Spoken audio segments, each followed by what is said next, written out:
What up, what up? UFC Dana White Contender Series Episode 5. Navajo Stirling versus Phillip Latu. Let's make some money, finally, shall we?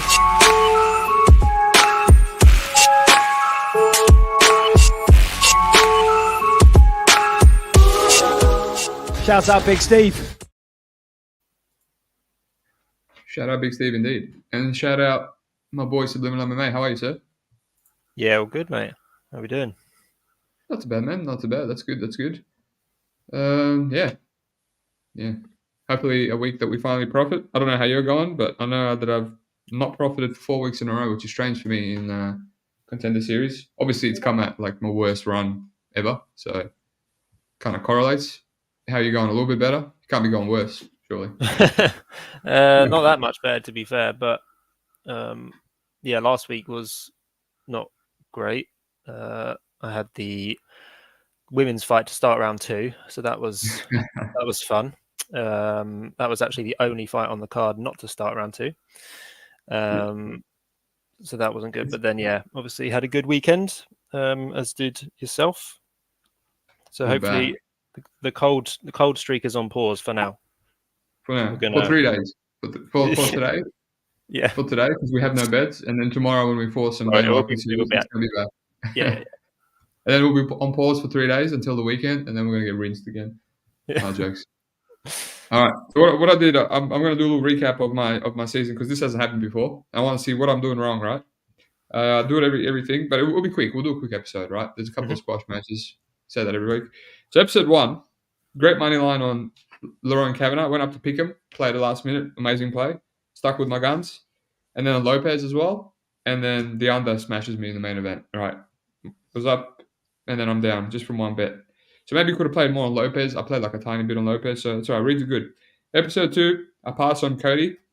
I kind of wanted the same line as Laurent Kavanagh. I remember he almost went to pick him. Cody was just kind of barely plus money, but hey, looked amazing. And then the sub, so I'm like, all right, you got to trust your reads on these minus money. Then I pass on Finney over because Gianni's on it and it's Pick'em, and it looks value city, right? It goes all the way to decision. So then I lock in Gianni's second play, which is Romeo's under 1.5.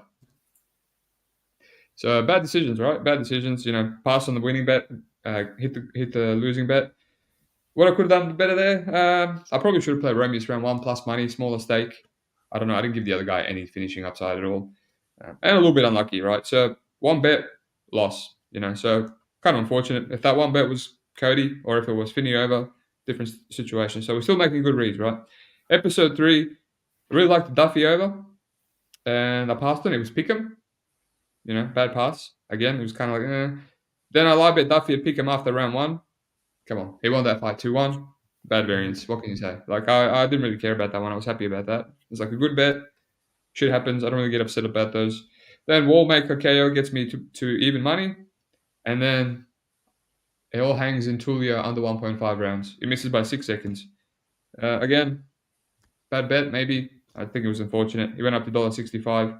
So just, I hate to sound like lucrative MMA here, but it just seems like a little bit of bad variance here and there. Just one bet away. But to be honest, that's my fault. I should have bet Tulia KO at minus 200, right? Because I know that dipshit loves to wait right till the end of 1.5 to get the knockout. So all 3 episodes, barely losing here and there, bad decisions. Then we go to last week, my worst week by miles. I think at this point, I just had enough of losing. So I taped the card like top to bottom, way too much. So I passed on Quinlan. That money line was a bit too much for me, that Quinlan. I catch over 1.5 last minute. I'm like, nah, this is going to be competitive. I pass on it. Right. Then I live bet Young after round 1. And I'm like, oh, this is competitive. Wins round 1 clear as an underdog, as a $2.90 underdog. And then round 3, a couple of bad decisions, loses. That one hurt because it wasn't like Duffy where I got robbed. Quinlan won a 30-27. So I was like, yeah, I like Quinlan long week. I lost that. Then I join you. I join you on the Clark fight, and I played the Clark KO, $2.20. Thanks to Gianni the Greek, the POS, he ruined the under 2.5 at Pick'em, so it was minus 200. So I'm like, I can't play this, but I'd circled on the 2.5. And so I'm like, I can't play minus 200 on women's MMA. Like, these guys, the other girl has no power. And we saw what happened there. There's no violence. There's no violence for 4 weeks in a row, and then the minus 1,000 girl gets knocked out by a girl that's just like didn't show any power on the regional scene.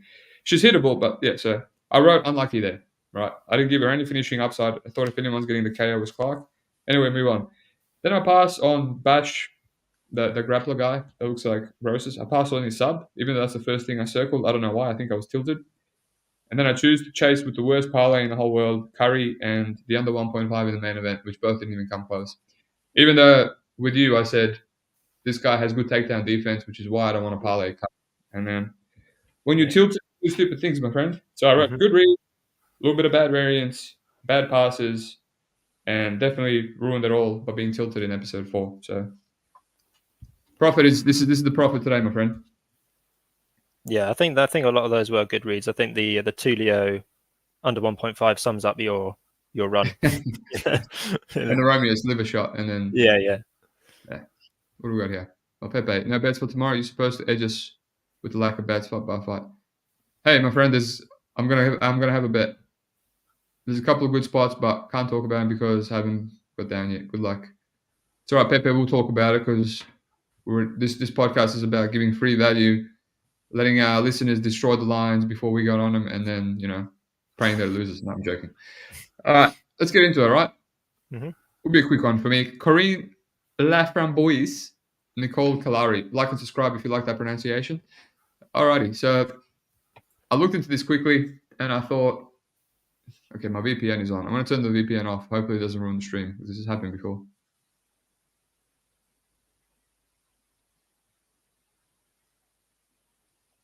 Oh no. I think it ruined the stream. I go deep on these women's fights to see if I like it.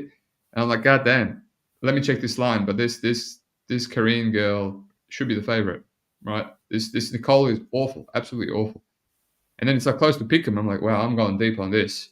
And then I start taping Corinne deeper, and I'm like, wait a minute, 35 years old. And then I see that she's also got the same deficiencies. She can easily be taken down, and she's got a couple of subs off her back. They actually fought the same girl. This what's her name?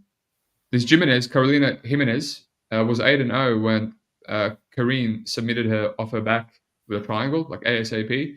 And it's not even on her record here because it's before 2020. So I think it was like 5 years ago when Jimenez was, in her 30s, early 30s. And then she fought Caliari a lot later. And she was like 35, 36, or even 38. Can't remember now. And it was a back and forth competitive fight, and she was taking the girl down, and the girl might even be losing or being 1-1 going into the third, and then she hits an armbar from guard. So not that I'm saying MMA math, but Corinne ran through her, and this Nicolle girl she's a little bit green. She plays jiu-jitsu, but she's not good at it. She's been submitted twice by Kenny Hansen. So I was like, this Corinne, has the finishing upside, but then I found out she's pregnant. She was pregnant. That's why she had the layoff as well. So she's 35, coming off pregnancy, coming off a 2-year layoff. And I'm like, this kind of evens it out, she's got a few split decision wins, for example, over Cornelia Holm, who's just an absolute cage pusher. She does nothing. She has no danger of finishing you. So it's like if you couldn't separate from her, she got taken down easy by her. So it's like this Corinne will also go for takedowns. I should share my screen. And yeah, then it just kind of becomes, two girls with bad takedown defense, one's 35. I see that one of those ones where if there's no submission, it's just going to be sloppy back and forth fight. But what I'm thinking is maybe Corinne sub. If it's a decent number, I'm not playing $2 or $3. If it's something like Cody Haddon, like $6 or $9, like you say, maybe. Yeah, that's where I'm at. I just quickly, when I found out about some of these Korean reasons for the layoff and stuff, I just kind of backed off ASAP. What do you think? Yeah, I see the sub angle for Corinne, but I think obviously you have to favour Caliari on the feet just because Corinne's striking is it's pretty bad. It's quite ugly, but she's aggressive, but it is quite bad. And Caliari at least has some kind of Muay Thai background. I think I heard in one of her fights. Aggressive with it. Yeah, like she's definitely better on the feet. So I know that they've both got bad takedown defense. But if it does stay on the feet, then obviously favour Caliari. And it's like all of the intangibles, like all the red flags, I feel like are on Corinne's side. Like she's 35. She got pulled from last season's Contender Series because she was pregnant. So she's coming back from giving birth. That never goes well. She's been Unless off. you're Mackenzie Dern. Well, yeah, apart from then. It just comes back shredded after giving birth. Yeah. That baby was holding it down, holding it back. 2.5 year layoff as well for Corinne, like 35 years old. I just slight favourite. I would never, with all the red flags, I could never do that. So, but then it's also a hard click on Caliari because it's like even money, and if she gets taken down, which is pretty likely, you're going to hate yourself. It's one of those fights where it's like if you got decent plus money or like plus 140 on either side, you probably bet it. But even money, it's tricky. I haven't even looked at props or anything, but yeah, I see the sub angle for Corinne, but money line wise, I probably want to bet Caliari, to be honest, if I had to, but I haven't. Yeah. Like my initial reads have been spot on, and I've been doing that last year as well. Who's a good example? Reese was like, oh man, this guy's good, and then I locked it in, and then everyone was on Aronov, and they're like, oh, Reese looks like a fraud, and I got cold feet, but I let it ride, and I've been trying to do that here as well, and all the initial reads have been good. So initial read is this Korean girl is the side for sure. Like she's just more proven, UAE champion, a lot of high level. As you said, she's got some striking. She dropped Horth like 2-3 times in the first 2 rounds. Horth kind of rallied back and submitted her. So yeah, I think that's the side, but it's like I'm not rushing for this to be my comeback profit fight. A fight that could potentially play out pick 'em. Yeah. Let's look at the totals, right? Because you did mention it. I literally had my VPN on just to look at the totals, and I didn't even do that. So, of course, the over. What is this? Oh, I don't think they. Oh no, they do. Just give me a sec. It's 2.5, which makes sense. It's pick 'em. Wow. Both girls have sub wins. Yeah, I mean, interesting. Pick 'em. It's hard for me to decide on air, but it's basically what chance do you give Lambos to submit her? Yeah. Korean submission is plus 300. Yeah, that's the price that I don't want to play, really, personally.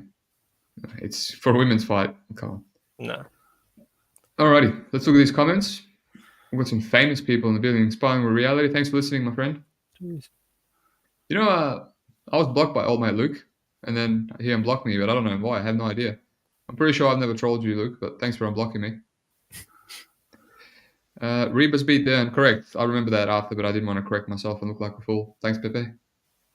But she still looked good. She looked in crazy shape. I think Rebus was just better than her. I think even if she wasn't pregnant, she would have lost that one. Alrighty. Ota Tanzilov Hosayas Musasa. Yeah, dog will pass for me. We've got another Georgian coming from the flaky regional Georgian scene. Right, pretty much everyone that's come from there has been a bum. Can crushing, and then his last few fights, Eduardo Deniz, UAE Warriors, I got missed by a lot. He wasn't even bantamweight, and then in Octagon 39, the worst Octagon in Kazakhstan. He fought a guy that's 8-1, and he's now 8-2 or 9-2. He had a bounce back win, and he was kind of losing that, and he was getting wrestled, and then he kind of wrestled him slightly better in rounds 2 and 3 and sneaked out a decision. So I'm glad that we got to see those fights because it would have been one of those. It would have been a typical Dana White Contender Series fight where we got 2 round 1 finished guys with no good level of competition, and it would just been guesswork. But now we know that I guess this guy can kind of go decision, but if he does go decision, it's kind of minus EV. He slows down bad and he just kind of sneaks it out. So it's a dog or pass for me. It's basically African power versus Georgian weaseling. The Georgian Ota has good kicks. It's kind of nice. He looks more technical, but I don't mind Musasa, man. Musasa is a southpaw. He's technical himself with his boxing. He gets cracked a bit to start some fights, which is annoying. I don't actually know how young he is. Let me have a look quickly. Hopefully, Topology has it on there. 25. He's young. I like his Gazmir Diarra fight, which was a year ago and something. Gets dropped twice, almost gets knocked out. Diarra was 0-1, which means nothing because all these Africans, if you look at if you wiki cap them, they're fighting each other. And he's now 2-2. So he, after losing to Musasa, he won his next two with knockout. So it's good. He might be one of the better guys in the African scene. And he came back in round 2 and was really patient, and he just started sniping him. So he's capable of fighting. He's capable of boxing technically. He just comes out aggressively early. So yeah, it's a dog or pass for me, man. I like his physicality. Just obviously this Tanzilov guy can grapple. We've seen him shoot for takedowns, but I think Sasa can get up and look value, man. What do you say? Yeah, I'm looking forward to this one. This one should be good. I understand the line in terms of like, obviously Tanzilov has the grappling upside, and we've seen him go to it, and we don't really know much about Musasa's grappling. He did get kind of taken down against Iata, but he got up straight away. But it kind of, gave you the sense that if he goes for it, Tanzilov can hit takedowns. So I can see like why the wide line is how it is. But as you say, it's definitely dog or pass. I wouldn't want to play the Georgian.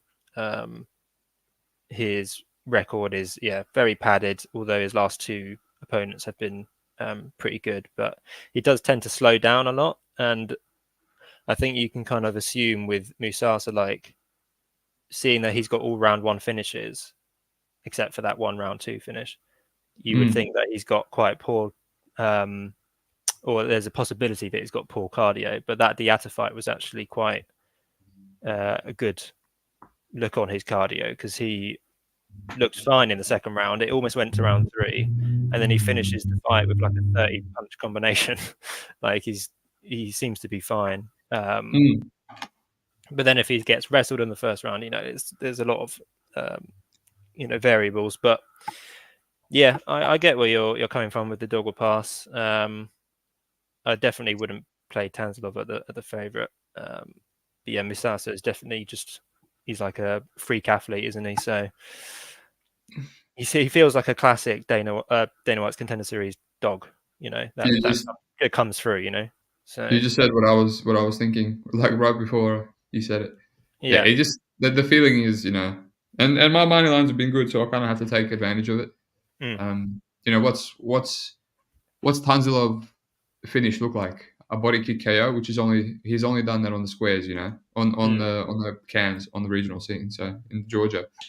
So he's never really been close. His second last KO is like against that Diaz guy. Just hit and he just grabbed his eye, and then the ref's like, "Nah, I've seen enough." And the guy's like, "What? I'm good." And it just hurt my eye with a punch. Like I didn't say stop. It's a dog or pass. Let's move on. The under, I thought I liked the under. But yeah, we just saw when Musasa is patient, $1.77, close to picking for the 1.5. Yeah. When Musasa is patient, he went over easy. I mean, not easy. I mean, this was like 3 knockdowns in round 1, but yeah, Tanzilov is going to be running away. That's my issue. He's going to be running away, and he can also wrestle to kill the clock. So I'm not rushing to that 1.5. I thought I would like him more, but then upon tape, not as much. What's Musasa KO? Musasa in round 1, $6. Not bad. Inside the distance, $3.25. I don't think he's getting a sub. It reminds me of Oki from last year's. The Belgian. Yeah, huge underdog, and people were laying the steam on Salvador because he was like the credential kickboxer, and then Oki just runs through him, man, in round 1. And Salvador's really durable too from tape. That's why I only had a small play. I was like, if he was less durable, but he still knocks him out with a brutal combination. So I feel like Musasa's giving me those vibes. Yeah. All right, well, I can't find what his KO is. Let's move on. It's plus 250 on Bet Online. Yeah, not bad. Yeah. Sparring Reality. When did I block you? I have no idea, mate. I just jumped on your Twitter one day, I think probably to troll you, and I was like, damn, he blocked me. I was like, and then I was trying to think real hard. When did I say something to this guy for him to block me? And I was like, I cannot remember. So maybe he just blocked me for other reasons because I'm cringe or something. And then I went on your profile another time, and I was unblocked. So I was like, cool, easy come, easy go. Subhuman, evening, sir. Thanks for listening. Pepe, I'm a bit behind on research. Is Nightmare FC promotion started by Kamaru? I'm a bit behind too, mate, but I don't even know what that promotion is. I'm gonna be racist and assume that's the African regional C. No, it's not. Oh, it is Nightmare FC. Maybe. Who knows? Oh, it's in Egypt. I don't know. Maybe. Who cares? All right, let's move on. All right, we can keep this one quick. Yasuri Bulgari versus Tiger Iwasaku. Man, yeah, I guess they want Bulgari to win. But after taping it, I realized that Tiger is coming on short notice. So it makes sense. It's not, he wasn't meant to be invited to the NY Contender Series initially. He's got a nice, shiny 9-1 record, only lost to Lovato Jr., who there's no shame in that whatsoever. But it would have been good if he fought someone not as good as that and not as bad as all the other cans that he's beat. I don't know what the hell he's good at. Like, he grapples. So I guess that's his path versus a kickboxer. But he's not good at it, man. He's not good at it at all. He has a lot of decisions, which means, he's not. I don't like dogs that have to go to a decision. They have no power. PTSD from the guy that beat Curry last week. But, to win that fight, you have to be a guy with absolutely no striking. And this guy's just going to light him up. So, yeah, I mean, this guy's a parlay piece for sure. Squash match. He avenged one of his losses against Sammy, who I think Sammy's a way better fighter and a better grappler than Iwasaku. So, yeah, squash match. Maybe you can tell me what this Japanese dude's good at while I look at the totals. I mean, I read that this Japanese guy's got a karate background, but he doesn't seem to fight like that at all. I haven't seen him throw one kick on tape. No. So I don't know how accurate that was. But, yeah, nothing to add. I mean, they obviously want this Belgrui guy in the UFC, giving him a second shot. I think he was... It's hard to know if it's true or not, but he said that he was ill or had Lyme disease or some shit in his last fight in the contender fight last year. And he did look a bit off. Like, he looked good in his last fight against Sammy, obviously avenging that loss. He went 5 rounds and just pieced him up for 5 rounds, but didn't get him out of there. But yeah, I think easy parlay piece, but then at the same time, he's like minus 600, so it's not adding a ton of, to your play. But I understand people putting him in parlays for sure. Yeah, I mean, it's a squash match, man. Yeah. It's a squash match. All right. So was Clark. Yeah, well, we said we shouldn't be parlaying her because she's not good. She's not good at all. It was just, I faded her in her last LFA fight. How's this? I faded her, and this episode has a little bit of tilt zone in it, quite a bit. Yeah. And I faded her in the last fight against like a hard, decent enough, black belt. She gets taken down, loses round 1 clear. And then she attempts like the first submission she's ever attempted. I watched like 6 of her fights, and she gets a bulldog choke. And then she fights a bum when I play her by KO, and she gets knocked out cold. And it's like, man, some of this variance. And then she actually, that Katrina Rep girl in LFA, she's a bomber. And she was like smashing her with overhand rights and couldn't knock her out. MMA is weird. Who knows? Maybe this chick in contender actually ends up being in Ghana. We'll see. Like, who the hell knows? Maybe she's, undercover talent with the heaps of power. Maybe. Sparring reality. Hilarious. They booked him against Lovato. That was less than 2 years ago as well. I thought Lovato was retired for more than that. Was that like his retirement fight or something? That was his. I don't know if it was a retirement fight, but that was his last fight that he had. He might be retired now. Oh right. I think he was in Bellator too. What? I think he just took a random fight in Pancrase. Yeah. It's strange. Yeah, very strange. All right, good fight here, and a lot of action on Tony. All right, Cody Steele, Tony. So I got to do a little bit more due diligence on this one.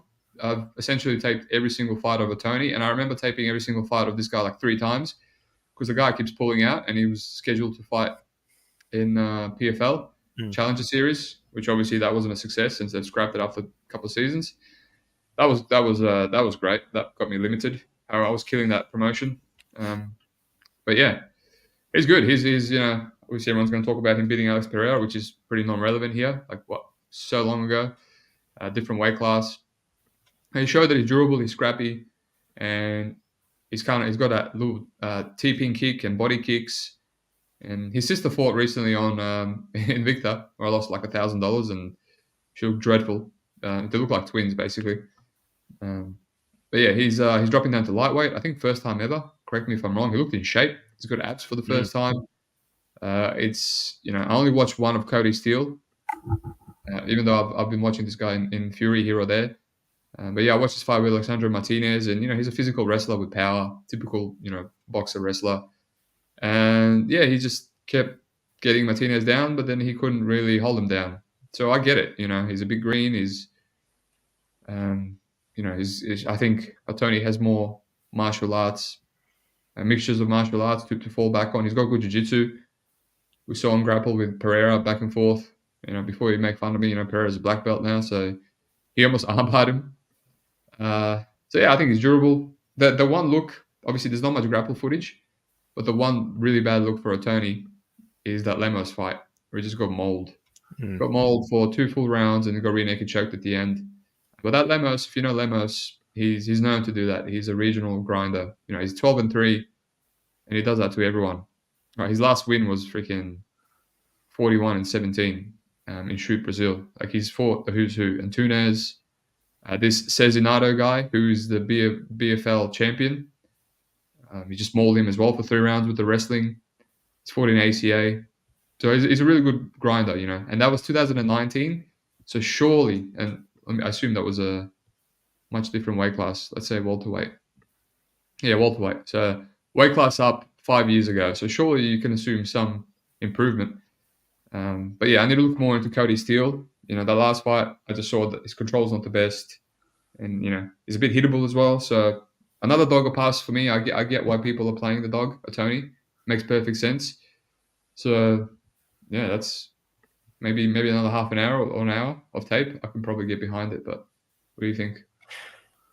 Yeah, this I think it is dog or pass for me, just because Cody Steele is a little bit green. Like he does seem very well rounded, and he's only been striking for like a couple of years. He was obviously grappling background and everything, but he's only been striking for a couple of years. But he does seem to be improving in that area.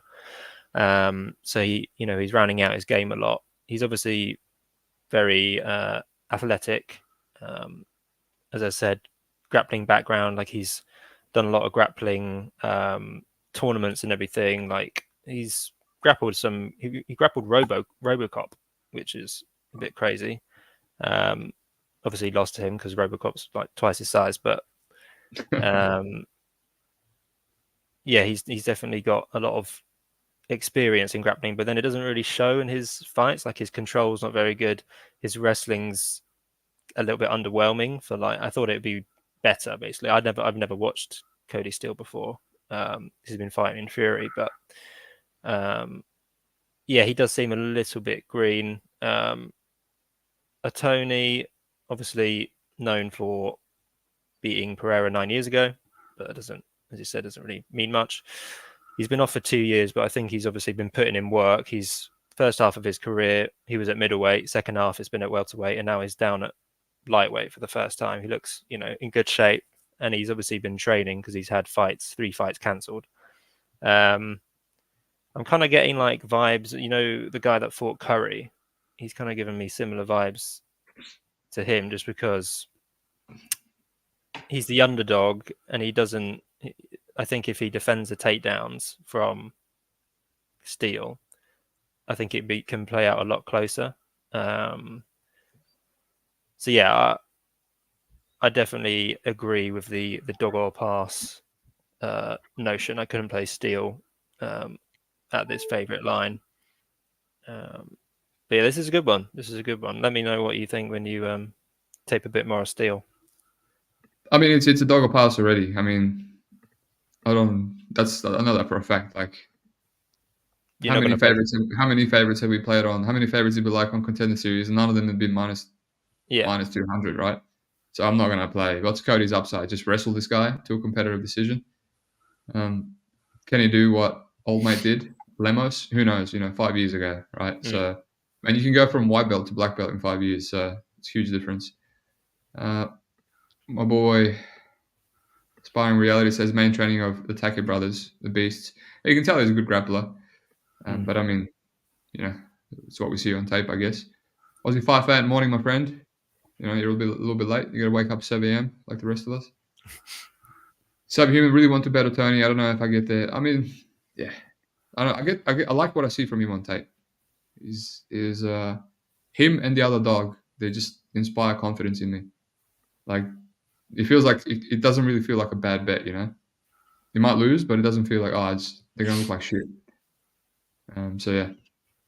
So in terms of the totals, let me just see out of curiosity, but I'm sure I'm not gonna have a good opinion without taping steel. Probably. Over 1.5. Yeah. Yeah. Minus 200. Yeah, I'll definitely play the under, man, because I've seen a lot of knockouts from Tony. Some of them are bums, but some of them are not. Decent. He's like that teep and the body kicks and put some power in his hands too. He was cracking Pereira like all that time ago.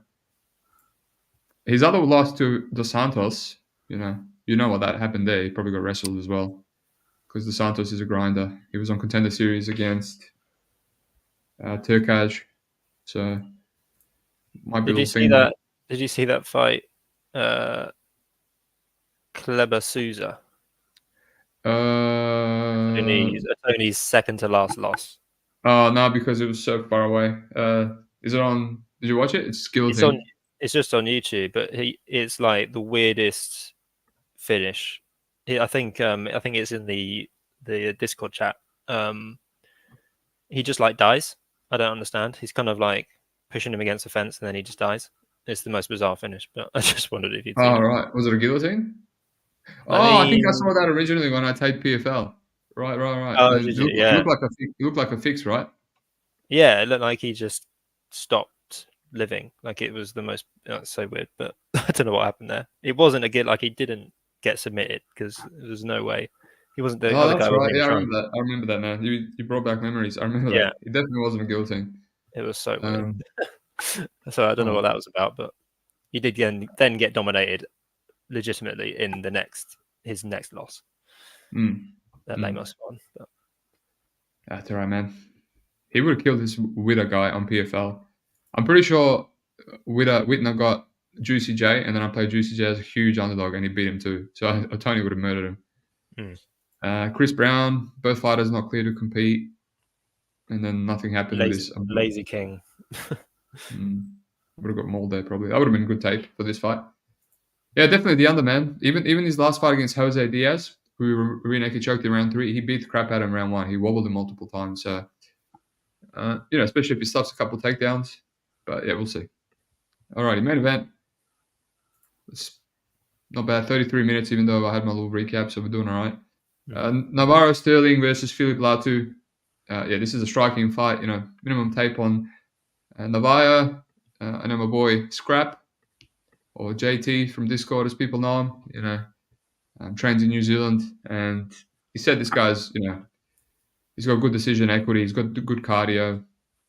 He can go 3 rounds. He's got a good game to him as well. You can tell he kind of looks. He's from City Kickboxing. A lot of those guys are not really one-dimensional. They've got good takedown defense, get-ups, and you can see it from the little bit of tape. He rips the body, but he's got that Dan Hooker kind of style. His hands are really low. And this Phillip Latu guy is a lot more caveman-like. He just comes in there just brawling, swinging. And he's only had one loss, right? Yeah, he got one loss to Alvin Hines, which is no shame. I think Alvin Hines is like 3-0 now. Yeah, he is 3-0 as a pro. Had some good fights in LFA. He's got like a really good wrestling background. But Hines just brawled with him there. He just cracked him a few times really badly and just kind of broke him. Just kept coming and just forcing the pressure, forcing the cage push, and then rear naked choked him. I don't think we'll see that kind of fight here. So these guys are going to stare at each other. Could be a really low output striking fight. I watched this Dylan Potter fight. I didn't really want to watch Justice Falu because couldn't be bothered signing up to OnlyFans. Wasn't in the mood. But I'll probably do it to get a bit more tape. And yeah, Stirling, probably the best guy that he's fought is Sam K. Sam K from PFL when they were just feeding him to everyone to get squashed. And he's not good. He's 8-9 now. the guy lost to Juan Adams. So, and Juan Adams actually knocked him out a lot sooner than Stirling. So, yeah, I mean, I don't know. He was probably just playing with his food, to be honest. I get why he's the favorite. Cage Warrior, City Kickboxing hype is 26. But Latu, man, Latu's a banger. Both are hittable. So this could be. Let me check. The over could be like a sneaky over with two really durable guys, heavyweight bangers. It's pick 'em. Mm. It's pick 'em. I imagine you play the over here and then it just ends. The violence finally comes. Yeah. What do you think? Money line, I don't really know what to do with the money line, to be honest. I quickly moved on from this fight just because, the stylistic matchup. Two kickboxers with a little bit of minimum tape, so. Yeah, I think I'm kind of leaning the dog on this one, to be honest. Obviously, two kickboxers, slightly different styles. Obviously, you got the cleaner strikes of Navajo. They're both similar size. Like Navajo's massive, but he's only, Latu's only an inch shorter, so they kind of size up well. Obviously, a bit of a difference in like athleticism. Like Latu was a heavyweight, and now he's trimmed down a lot, and now a light heavyweight. But yeah, he looks all right. He looks, he walks forward, pressures. He's got fast punches for his size. He's pretty game. I think he's a nice, his style is one that is good to back as a dog. And I think he's quite a sizable dog, isn't he? He's like plus 225 and going up. Navajo's obviously got the cleaner striking and he's got the city kickboxing hype, as he said. So that's probably why, the line is how it is. But it's like the guy in the main event last week, the minimal tape, and he was a massive favorite. Mm. Kind of the same kind of thing here. Like I saw some highlights of one of Navajo's, I think it was the James Crawwell fight or something, and he was hitting some body lock takedowns and stuff. So he's obviously training everything, rounding out his game at City Kickboxing. So he might be able to do that here. Where did you see that? Was that just like a highlight? Yeah, it was just on YouTube. The shorts. Oh, right. It was just one of those random ones. I can't remember if it was Navajo's own channel or something, but that you can find it on YouTube.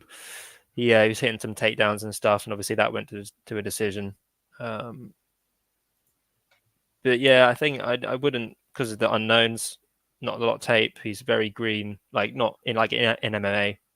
Not a lot. We don't know a lot about him. Just that he's a good kickboxer. I would rather play the dog, I think. The dog seems very durable. Durable. And a lot of his fights and losses are heavyweight. So this is a light heavyweight. So I'll have to do my... Yeah, go on, sorry. I was going to say he's quick, like he's trimmed down from heavyweight and everything, and he's he's got the speed and everything to kind of contend with Stirling. So I think it should be closer, to be honest. I think it should be closer. He's definitely explosive. He's a high-level kickboxer as well. Yeah. He's a high-level kickboxer, and he's at a good gym, man. He's at elevation. So, yeah. Sandhagen, Blades, Chepe, like, really good gym. So you got to assume that he's got grappling, like, really high-level gym. Do you know when Stirling went out there? I have no idea. I have to check. Like this is one of those fights that got to do like the digging, with the OnlyFans and try not to get distracted, and then watch the shorts. I might even pay for the Stirling decision, the Hex fight against Sam K, and maybe even the Shuriken, the decision as well, because apparently he was like taking him down, and it's only like $23, but it's Australian, so usually it's like US, so it ends up being like another $10. That's 23 peanuts. We'll see.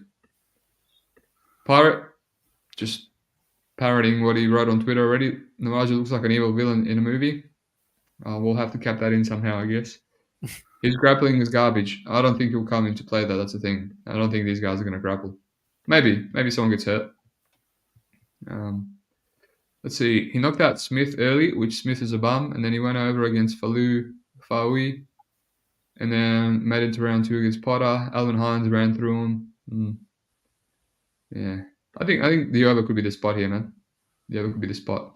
Like this guy took Sam K. Took Sam K to round 3, and then just a bunch of bums. 2 there, bum. 15 and 13, bum. Took another guy to a decision. So he's a patient city kickboxer guy. So are you brave enough? That's the question. Are you brave enough? Let me see how many of these fights are heavyweight. And his one loss is a heavyweight, so yeah, dog a pass for sure, man. Yeah. Maybe just play the overs. Pirate, watch the K fight when you have a chance. Nothing impressive. Where did you find that fight? I know for a fact you did not pay for that event. Let me know. Send it to me if you can. I'll definitely watch it. Alright, that's it. 40 minutes still, not bad. Like and subscribe. I've got my YouTube open. I've got 3 likes. Give us a like. Don't be stingy. I wake up 7 a.m. for this, and my mate is up at 5 a.m. in the morning right now. I'm joking. Pirate, you bought a Hex membership. Well, that's half the price of the big brain MMA Discord. No, I'm joking. Alrighty. What are we thinking? I'm definitely gonna have one dog locked in. I might just do that right now. Musasa is getting it, and I kind of don't want to waste Bulgari as a parlay piece but it's like it's been hard to find parlay pieces on these contender series. But parlay with what? Exactly. Maybe no, I don't know. Something on the UFC? Probably. Now I can't wait to tape that card. That seems like a good card. Yeah, all right. I'm gonna have some plays. Like and subscribe, lads. SubliminalMMA. He's off his streak too. We're both off our streak, so follow both of us. This is where you jump in and take advantage. And yeah, good luck. Good luck with your bets. Peace out. Peace.